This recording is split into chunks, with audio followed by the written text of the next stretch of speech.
प्रधानमंत्री नरेंद्र मोदी ने ट्विटर पर सूचना दी कि लखनऊ जा रहा हूं। वहां पर मैं यूपी इन्वेस्टर समिट के लिए ग्राउंड ब्रेकिंग सेरेमनी में भाग लूंगा। थोड़ी ही देर में ट्विटर पर ही पता चला कि राज्यपाल और मुख्यमंत्री ग्राउंड ब्रेकिंग सेरेमनी के लिए प्रधानमंत्री का स्वागत करने हवाई अड्डे पर पहुंच चुके हैं। और कुछ ही मिनटों में भगवान राम और कृष्ण की भूमि उत्तर प्रदेश पर ग्राउंड ब्रेकिंग सेरेमनी अर्थात धरती तोड़ने का कार्यक्रम आरंभ हो गया।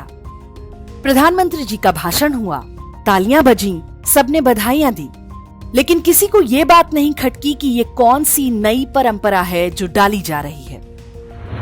हमारी संस्कृति में भूमि पूजन और शिला पूजन जैसी परंपराएं तो पुरानी हैं, लेकिन ये ग्राउंड ब्रेकिंग सेरेमनी क्या है? वास्तव में ये बीमारी नई नहीं है।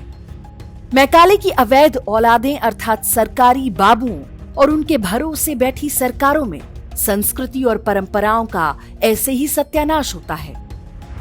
वास्तव में ये अब्राहमिक और सनातन मूल्यों का अंतर है। ग्राउंड ब्रेकिंग सेरेमनी पश्चिमी सभ्यता का शब्द है। उनकी मान्यता है कि मनुष्य प्रकृति का स्वामी है और धरती के सभी संसाधनों पर उसका अधिकार है। इसलिए जब घर या कोई भवन बनाया जाता है तो पहले फावड़े या कुदाल से वहां की धरती को तोड़ा या खोदा जाता है। इस दौरान बाइबिल की कुछ पंक्तियां भी पढ़ी जाती हैं। दूसरी ओर हमारे सनातन मूल्य हैं। हमारे लिए धरती कोई तोड़ने फोड़ने की वस्तु नहीं बल्कि पूज्य है।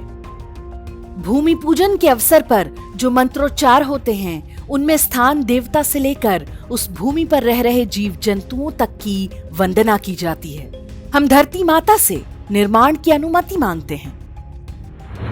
उत्तर प्रदेश हो या देश का कोई अन्य क्षेत्र, भूमि पूजन के लिए ग्राउंड ब्रेकिंग सेरेमनी शब्द का प्रयोग दुर्भाग्यपूर्ण है। ऐसा नहीं है कि ये अभी आरंभ हुआ है। पिछले कुछ वर्षों से ये शब्द बार बार प्रयोग किया जा रहा है।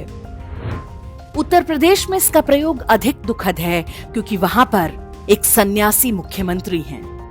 उन्हें ग्राउंड ब्रेकिंग या भूमि पूजन के पीछे के भावों का अंतर अच्छी तरह से पता होगा। भाजपा के नेताओं और सरकारों को यह समझना होगा कि करोड़ों हिंदुओं ने उन्हें केवल सरकार चलाने के लिए नहीं चुना है।